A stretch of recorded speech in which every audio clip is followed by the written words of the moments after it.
Saludos a Casomedia, Ecologics, Lidia Rodríguez, Isaí RF9MV y Gabriel Herrera Hamburg. Hay obras que nacen del odio del público hacia otra obra y hay fangames que nacen del amor hacia ese odio. Esta es una de esas historias. See, I'm far more interested in my own fate. Live with that possibility. I must save her.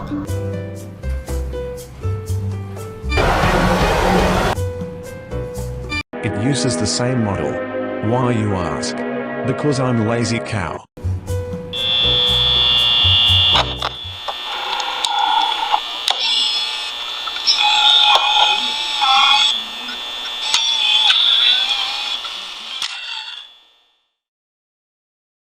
Bueno, gente, sean bienvenidos a un nuevo y emocionante análisis. El día de hoy les he conseguido una pieza fílmica que, aunque esté completamente infravalorada y yazca injustamente desconocida ante los ojos de la audiencia global, les prometo que no dejará que se paren de sus asientos. Sí, tal cual como leyeron en el título, hoy hablaremos de Humanidad y Globos de Papel del año 1937, una obra maestra del cine japonés, dirigida por Sadao Yamanaka, quien tuvo un fatídico desenlace por culpa de este mismo largometraje, pues la realización del mismo lo trasladó forzosamente a las asfixiantes trincheras de la Segunda... ¿Carla? Niña, ¿qué haces acá? ¿No estabas durmiendo?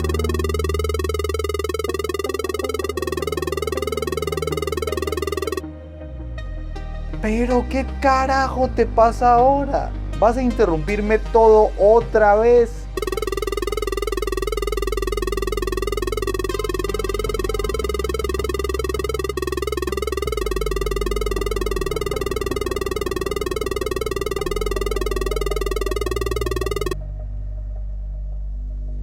¡Ey! Es una obra fundamental del cine nipón. Además, en rankings oficiales está consagrada como... Entonces, ¿qué quieres ver, ah?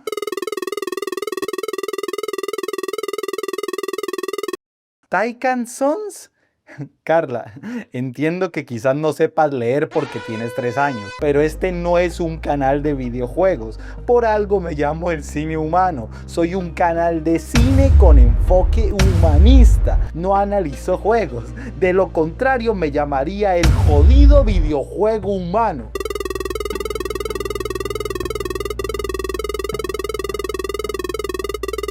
Bueno, está bien.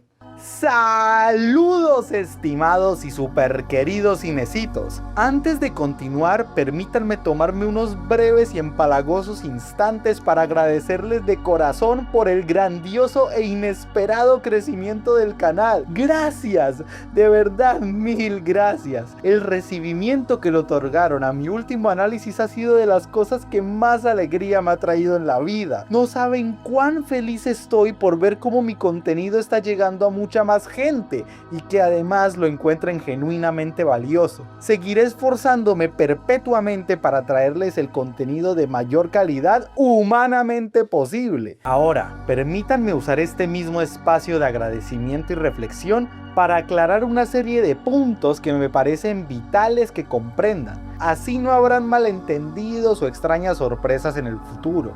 1. No he realizado ningún video tipo especial porque este tramo final académico me trae completamente loco. Y cuando empecé a planear el de los 1000 suscriptores, parpadeé y ya estábamos en 2000. Así que tendré que posponerlo y hacer algo más grande. Un stream hablando con seguidores, analizar cosas en vivo, debatir. La verdad no sé. Me gustaría que también diesen ideas para este especial y más contenido en general. Ya saben que toda idea en este canal es muy bien recibida. 2. Sé que esto será muy difícil de creer, pero yo, Yero, no soy esta bolita que están viendo acá. Sorprendentemente tengo una vida. Sí, un cinéfilo con vida. Cuando salgo de mi Virgo cueva saturada de pósters de Nakadai y no estoy viendo películas o viciándote Bridge en Hypixel 1.8, trabajo, salgo con amigos y voy a la universidad. Allí estudio producción transmedia.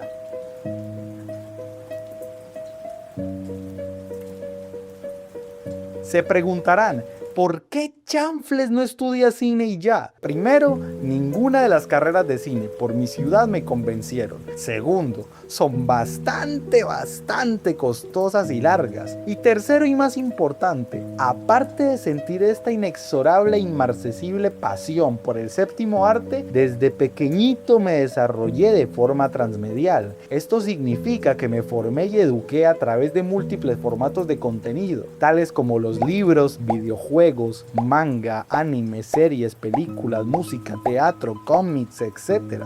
Así que me parecía mucho más coherente y provechoso ingresar a una carrera que me permitiese explorar cada medio y cómo integrarlos debidamente, pues siempre me he considerado un artista integral. Fue después del video de Digital Circus que me percaté de que los análisis, debates y en general todo el contenido de este canal pueden trascender fácilmente la barrera de los largos, cortos y mediometrajes para expandirse en todo producto y obra artística que posea una narrativa con elementos humanistas, humanitarios y contemplativos que sean destacables. Ahora bien, aunque en el canal haya nacido este nuevo horizonte y visión, no quiere decir que dejaré de hacer contenido de películas del siglo pasado. Para nada. Tengo más de 50 guiones ya listos de obras maestras de antaño de las que sería un crimen no hablar, pero por el momento me enfocaré en otros tipos de media para alcanzar mayor diversidad en el contenido y atraer a más almas que crean en el intrínseco y vehemente poder del arte y la humanidad.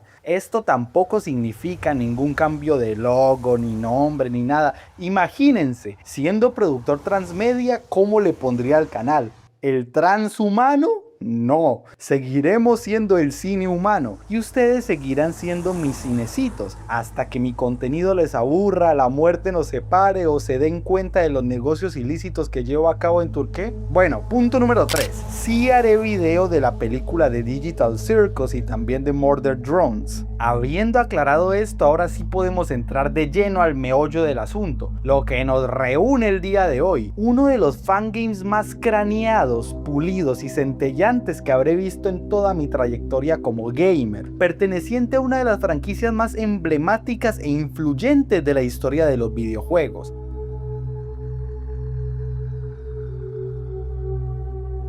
Five Nights at Freddy's es transmedia en su máxima expresión y dentro de su constelación de fangames hay una joya que casi nadie vio. Five Nights at Freddy's, mejor conocido como FNAF, es un acierto narrativo y de gamificación total. Su trama sigue siendo una de las más exquisitas dentro del espectro gamer, pues sus elementos de terror, suspenso y ciertos matices siniestros han sido desarrollados de una manera impecable por el extraordinario Scott Cawthon. Dicho lore se ha repartido en los juegos principales, libros y ahora películas. Aunque me he visto más de 3 videos explicando la historia de inicio a fin, todavía se me hace un misterio absoluto, un enigma total que solo el propio Scott conocerá al 100%. Lo último que me voló la cabeza fue la teoría de Crying Child y la caja con la máscara de Fox.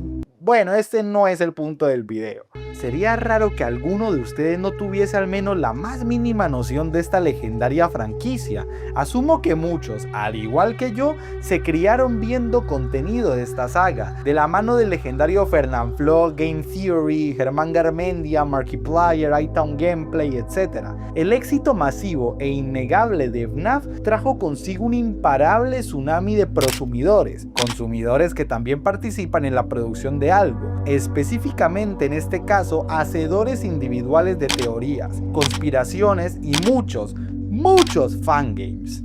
¿Quién sabe cuántos videos me tomaría abarcar todos los fangames de FNAF? Creo que sería una tarea directamente imposible. Sería el semejante de enumerar las estrellas de 300 noches, pero dentro de aquella constelación sí vale la pena destacar los más célebres y aclamados entre la comunidad: el aterrador Juniors, el macabro Joy of Creation, Five Nights at Candy's, One Night at Flumpy's y el infame Five Nights at Anime. Dios, qué trauma haber visto esta cosa de chiquito. Pero hay uno que a mi parecer ha pasado totalmente desapercibido para el pedazo de obra maestra que es. Una rotunda joya y masterclass de narrativa, la continuación directa no oficial de Chipper & Sons Lumber Co., una secuela fanmade que combina divina y magistralmente dos gameplays enteramente distintos, atravesados por un mismo dorado hilo narrativo completamente imperdible. Un juego que te retará a farmear incesantemente, te aterrorizará y además, si lo analizas debidamente, te conmoverá mucho por su temática familiar. Estamos hablando de Tyke & Sons Lumber Co., a mi parecer el mejor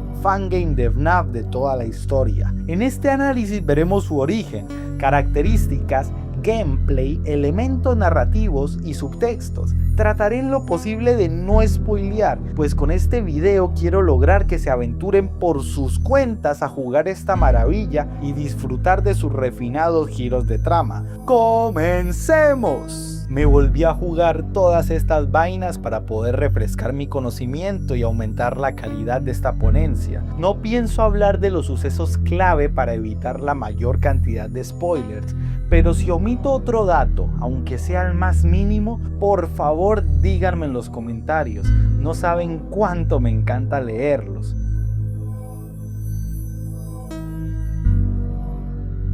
Chipper & Sons Lumber Co., el origen de todo. Antes de hablar del fangame hay que hablar del juego que lo hizo posible, y este juego es, sin exageración, uno de los orígenes más bizarros y siniestros de toda la historia de los videojuegos indie.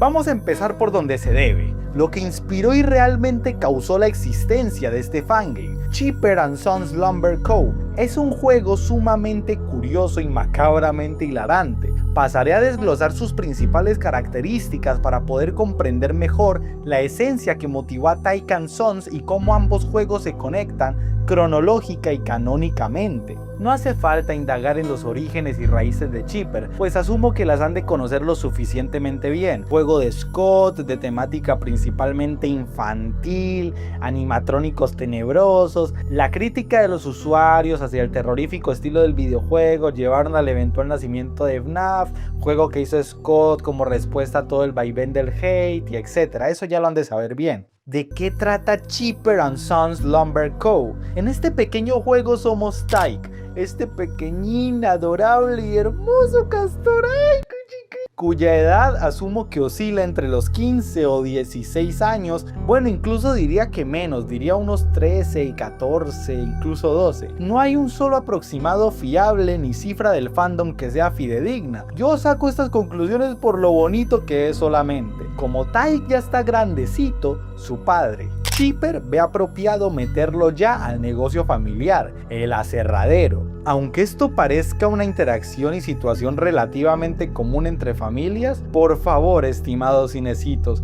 no se dejen confundir. Este señor está loco, está demente. ¿Por qué? Simple. Chipper es un veterano de guerra totalmente perturbado. Llegó a ser el más joven de todo el ejército durante la guerra de las termitas. Ahí presenció los horrores de la guerra en carne propia. Mató miles de termitas. Según él, unas casi le arrancan un brazo, pero esto resultó ser un simple malentendido. Aunque Chipper expresa este suceso de forma relajada y tranquila, la gran guerra de las termitas fue un acontecimiento demoledor para todo este universo narrativo. Dejó hambre, enfermedad y una cantidad incontable de muertos. Desde entonces, Chipper desarrolló un odio incurable contra las termitas, expresando sus deseos de sangre y venganza contra ellas cada que puede. Tyke acata noblemente las órdenes de su padre y cumple cada una de sus misiones a través del walkie-talkie. Aquí conocemos a un reducido elenco de personajes, como el loquito Funfungle, Sia Bill y el rey de las termitas. Este último siempre queda sorprendido con el comportamiento de Tyke, pues dice que es una versión mucho más cuerda y razonable de su padre. Todos los personajes también nos encargan misiones en forma de tediosos minijuegos que, al completarlos, nos dan ítems clave para avanzar. El juego sigue las pautas del género de gestión de recursos. Farmeamos, grindeamos, tala, construye, hacemos animatrónicos, pero tranquilos, esto no da miedo todavía. Y cada que acumulamos cierta cantidad de puntos, podemos ir a hablar con nuestro padre, Chipper, quien, aparte de asfixiar a su pobre hijo con el trabajo que él debería estar haciendo y tratarnos con rotunda negligencia, cada que vamos a hablar con él nos envía una cita. Esto dentro del juego funciona como un recurso cómico bastante efectivo, pues las citas siempre son con muchachas de una especie totalmente distinta a la de Tyke, con diálogos coquetos o son solo criaturas random.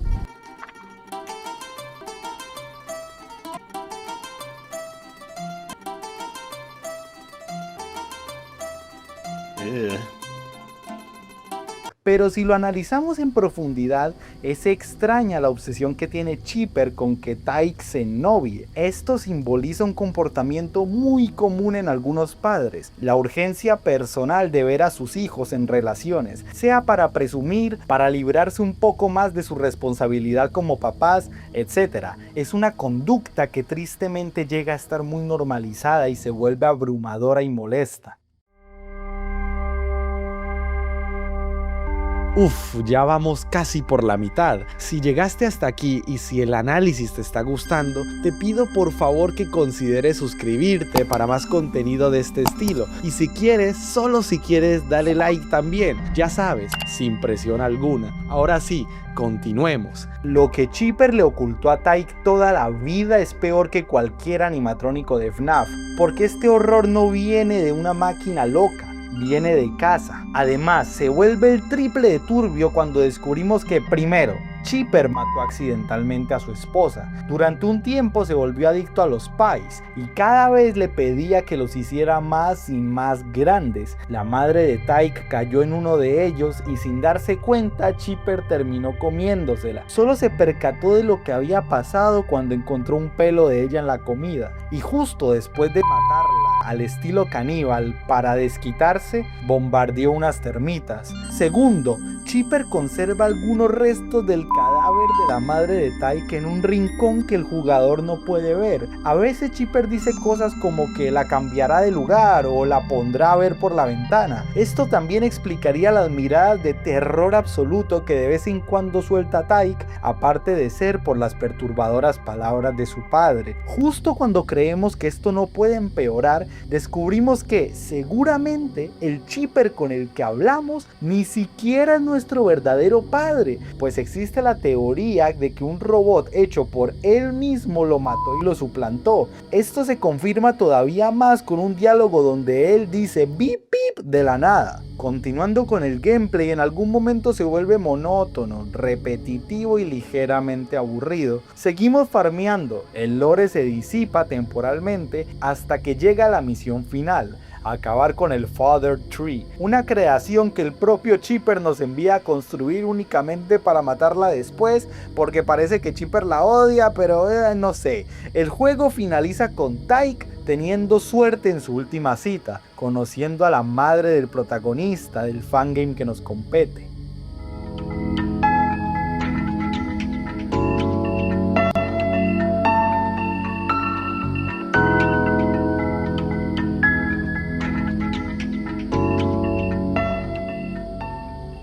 Ahora bien, ¿qué podemos concluir con esta primera unidad narrativa de la trilogía de juegos? Chipper es una de las criaturas más tenebrosas que haya cruzado el universo de FNAF. pues les recuerdo que aparece como boss secreto y personaje jugable en FNAF World. No pierde oportunidad alguna para destilar su lunatismo, tendencias asesinas, confesar sus repugnantes crímenes y hacer todo esto con un detestable orgullo frente a su hijo, al cual trata como un simple esclavo, una marioneta. Aunque Taika es incapaz de hablar, lo notamos claramente incómodo a través de sus gestos a lo largo del juego. Pareciera que la mayoría de personajes buscan aprovecharse de él. Algunos lo secuestran para hacer intercambios, Civil nos obliga a ayudarlo a navegar y vemos que Taika padece la negligencia y descuido de su padre, quien lo envía a enfrentarse al mundo sin preparación alguna y además lo envía a este mismo con el propósito principal de cumplir sus órdenes. Le niega el derecho de vivir libremente y explorar por su cuenta. A pesar de todo esto, Taika no desobedece, sigue al pie de la letra los deseos de su padre, seguramente buscando no decepcionarlo para no deshonrar su vínculo como hijo y heredero, y también porque sabe que su padre es un psicópata errático que no aceptará un no como respuesta. Además, Taika busca complacer a todo el mundo. A través de los minijuegos, peticiones y misiones de los otros personajes, su benevolencia lo nota ingenuo y manipulable, pues no es ni siquiera capaz de negarse a ir a las citas que su papá planea por él. En general, el gameplay del juego podría ser mucho mejor si se equilibrase con otras dinámicas, más zonas y se sintiese el peso del lore de forma constante. Los personajes son muy interesantes, algunos pudiendo viajar en el tiempo y otros siendo unos dementes sin caso, pero este juego no ahonda mucho en ellos. Lo verdaderamente valioso de este juego es que nos permite comprender el origen total de Taika, papá de Mike. Pero antes de pasar a Taika, nos falta la última pieza del rompecabezas. VIP Woodland Casino. La pieza que nadie esperaba. Ok, les seré completamente honesto, desconocía en su totalidad la existencia de este juego. Me lo topé por mero accidente y no lo pude creer. Otro juego oficial de Scott relacionado a Cheapers y que está enfocado únicamente en apostar, ni en mi peor sueño febril hubiese imaginado esto. Este juego es estúpidamente simple y extraño. Comenzamos con Taika nuevamente, quien está hablando con su padre, y este le dice que quizá por mero error apostó un poquito de más en el casino hecho por el rey termita. No mucho, solamente los ahorros, los pagos de la matrícula de Taika, el documento que lo hacía propietario del bosque, plata, más plata, etc. Así que envía a Taika con sus últimas 100 monedas a recuperar todo lo perdido. El gameplay es lo más básico y soso del mundo, solo apostamos y ya. Nada más. Seguramente estén pensando, Jero, ¿cómo esto es relevante para el análisis? Pues bien, cuando jugué Taika and Sons por primera vez, siempre me interesó mucho el personaje de Taika una vez adulto, pues es errático,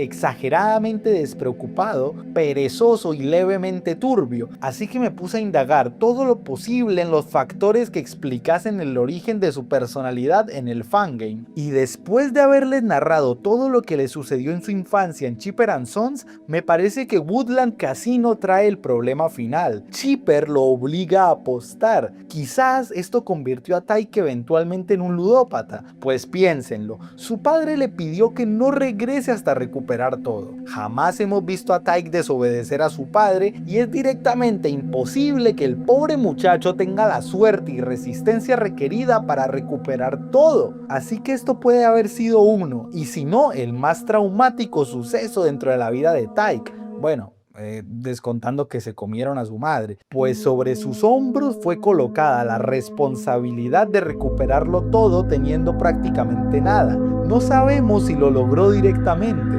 pues no se menciona nada de eso en Taika and Sons, pero aún así no me parece loco pensar que el factor que más enloqueció a Taika, un pequeño joven casi todavía niño, fue su tránsito casi permanente por un casino.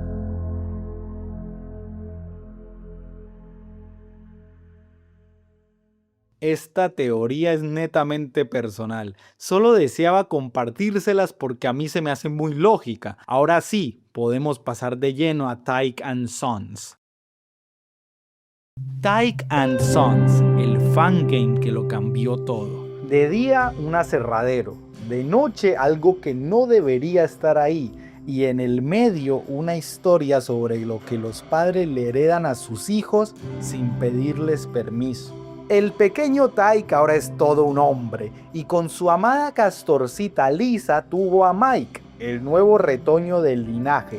Una noticia emocionante para todos, la cual rápidamente se vería contrarrestada por la amargura y la confusión, pues Chipper había desaparecido. Sí, de la grandísima nada. No se conocía el paradero del patriarca de la familia. Tyke lo buscó sin descanso junto a su amada Lisa, pero lejos del éxito decidió cambiar el nombre de la compañía y ahora encargarse de lleno del negocio, con la expectativa de que en el futuro Mike se hiciese cargo. El discurso que Tyke le otorga a su descendiente es muy semejante al de Chipper, solo que más fraternal y sin insinuaciones violentas constantes, pero en lo que sí Tyke hace mucho énfasis es en Chipper, diciéndole a Mike que se sienta muy orgulloso de ser su nieto y que por más que lo intente, jamás, pero jamás podrá ser mejor que Chipper en nada. Vemos que Tyke ha heredado ciertos comportamientos de Chipper y además es capaz de romper la cuarta pared.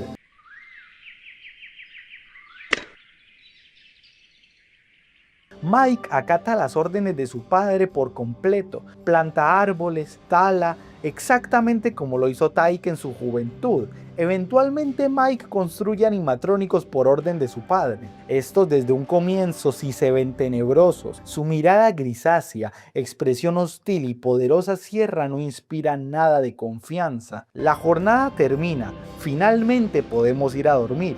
Y es aquí cuando empieza la otra cara del juego, el mambo nocturno. Mike se enfrenta a los animatrónicos que construyó durante el día en un sistema muy semejante al de FNAF 4, corriendo de un lado a otro, chequeando ventanas, la puerta, la cama y la linterna como de costumbre. Las noches en Tyke and Sons tienen un grado bastante considerable de dificultad. Lógicamente no son la USN 5020, pero sigue siendo desafiante y digno de jugadores casuales o más experimentados. A diferencia de muchos, este fangame no te pide que solo sobrevivas la noche, te pide que entiendas por qué la noche llegó, y esa respuesta la encuentras en el día. El gameplay de este fangame es una maravilla absoluta, combina toda una paleta de elementos fantásticos y los integra asombrosamente. Tenemos boss fights y encuentros repentinos que despiertan las habilidades de esquivar y atacar del jugador, el farmeo diario que nos obliga a ser pacientes y perseverantes, los minijuegos cuyo ingenio y sabias apariciones aligeran el transcurso del juego,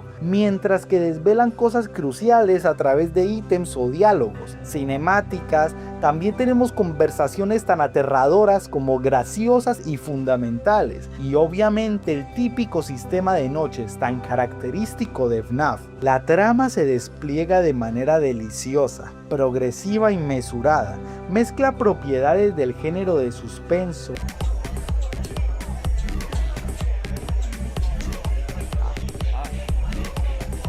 acción, comedia y una excelente adición del elemento romántico que se vuelve el núcleo del conflicto principal de la trama, el cual no pienso desvelar por riesgo a hacer spoilers. Narrativamente es exquisito, aunque la mayoría de diálogos no se sientan tan tumultuosos y agitados como los de Chipper. Son completamente fenomenales. El elenco del juego original está presente y ahora sí podemos ahondar de lleno en sus historias, motivos y propósitos. Cada interacción es ultra memorable y juegan roles cruciales en la narrativa. Los NPCs se sienten totalmente vivos, el juego no para de ser gracioso, incurriendo en los gags más típicos así mismo como el humor más bizarro y en ocasiones oscuro. El world building es también un deleite, adornado con un estilo artístico maravilloso que logra equilibrar y potenciar la agridulce desventura de Mike, trabajando sin descanso en días de sol radiante para trabajar todavía más de noche en pro de salvar su propia vida.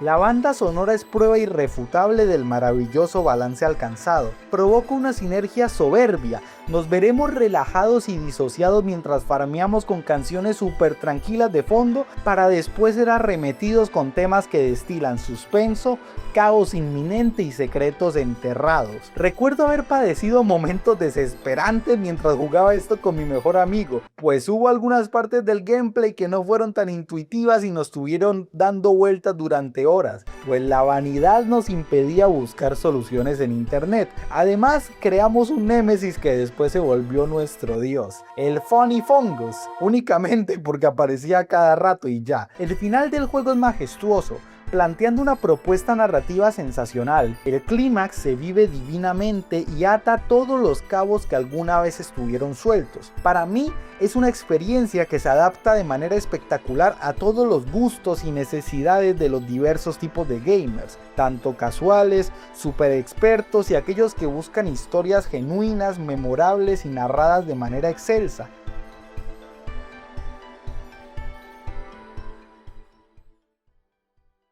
¿Qué nos quiere decir esta saga? Mientras FNAF habla de niños atrapados en máquinas, Chipper y Tyke hablan de algo más silencioso y más viejo, lo que los padres les hacen a sus hijos sin darse cuenta de lo que están haciendo. Soy perfectamente capaz de entender que la ovación dirigida hacia Chipper y su propuesta haya resultado bastante endeble, insuficiente y realmente perdedora ante la obra maestra que representa FNAF, cuya historia, gameplay y demás características, como ya he mencionado, son sencillamente extraordinarias, cautivando a una generación entera para siempre y seguramente a las futuras de manera garantizada, consecuencia esperable de una pieza artística temporal. Pero personalmente siento que mientras FNAF abarca una historia directamente enfermiza, sangrienta y visceral, Chipper arremetió con un argumento bastante interesante que luego Tyke & Sons logró elevar todavía más.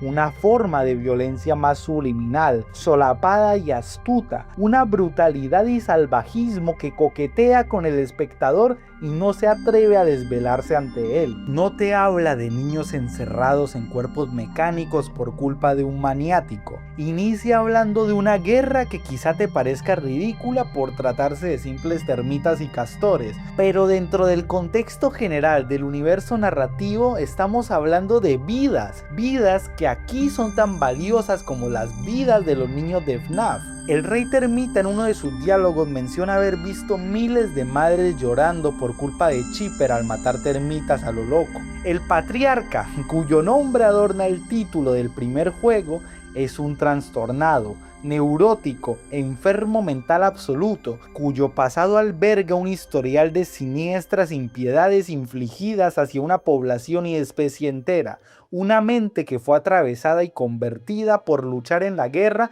cuando seguramente era tan solo un niño, un alma fragmentada que nunca aprendió a sanar, prefirió seguir ahogándose en el maremoto del odio, del desprecio y la locura.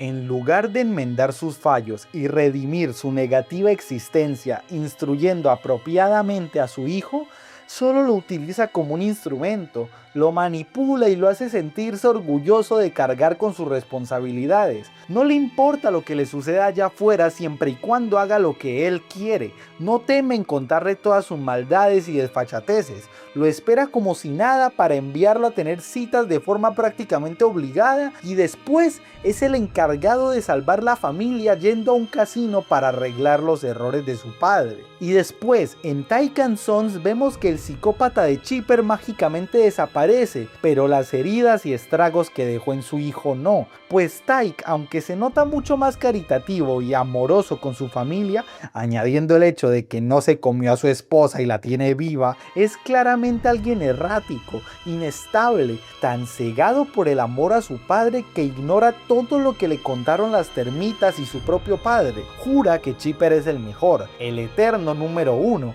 emplea el mismo sistema con el que su padre lo crió, envía a Mike a trabajar incesantemente, teniendo que solventar los líos económicos de la compañía e incluso antiguos embrollos de la juventud de Tyke. Mike, al igual que Tyke con Chipper, no se niega, no discute, pero se le ve mucho más consciente que su padre cuando era un niño. Cabe también destacar que, basándome solamente en el diseño de los personajes, parece que Tyke esperó mucho más para enviar a trabajar a Mike, al contrario de Chipper, donde vemos a Tyke trabajando desde muy peque. A lo largo de su recorrido, Mike conoce, dialoga, enfrenta y encara a un montón de personajes, situaciones e historias. No rechaza ninguna, tampoco las venera, solo las asume y las comprende con la finalidad de expandir más su entendimiento del mundo que habita. Parece que es el único de la familia que logra romper la cadena que ata y carcome a su linaje.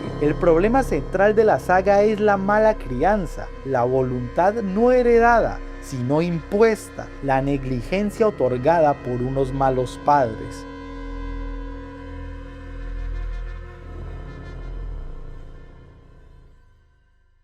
¿Cuántos casos no conocen de personas que son manejadas de forma íntegra por sus padres, atravesando la fina línea entre la obediencia y la manipulación? Con lo que diré no busco que se sientan aludidos ni atacados, pero por favor piénsenlo, ¿cuántos casos no conocen de personas que son obligadas y manejadas de forma íntegra por sus padres, atravesando la fina línea de la obediencia y el respeto para convertirse en una manipulación constante que desemboca en la pérdida de la vida, identidad, del pensamiento propio y un sinfín de otras cualidades dignas del ser humano? Espero de corazón que ninguno de ustedes haya tenido que pasar por algo así. Recuerdo de chiquito haber tenido muchos compañeros que querían continuar estudiando teatro o persiguiendo sus pasiones, pero resultaban absolutamente obligados por sus padres a mantener el negocio familiar o a perseguir el sueño que ellos no lograron en su juventud, ni siquiera por necesidad, solo por una creencia estúpida de que su propio hijo les debía eso. Ahora bien, no malinterpreten mi discurso. Para mí no hay nada más hostil e inhumano que alguien que trate con desprecio irremediable e injustificable a sus progenitores. Aunque esto depende mucho del contexto familiar del individuo. Claramente, como hijos, naturalmente debemos escucha, respeto, cariño y la más alta consideración, pero esto no significa que un adulto pueda constreñir su descendencia con abusos en busca de postergar un falso legado que solo dejará cicatrices en quien lo continúe. La resiliencia con la que Tyke se comportó en su juventud y niñez es asombrosa. En el final del fangame vemos cómo Mike permanece reflexivo y contemplativo ante un cielo estrellado, pues después de haberlo conocido todo, finalmente se topó con la verdad, descubrió lo que su familia no quiso decir e incluso cosas que ellos no sabían, sin quejarse ni una vez, pero rompiendo interiormente el malsano legado que fabricó Chipper. Aunque el comportamiento de Tyke y Mike resulta sorprendente y apto para un gameplay no tan inmersivo, en la realidad les pido encarecidamente que no acepten ni agachen la cabeza contra las injusticias. Ustedes, no simples personas, sino verdaderos merecedores del título de ser humano,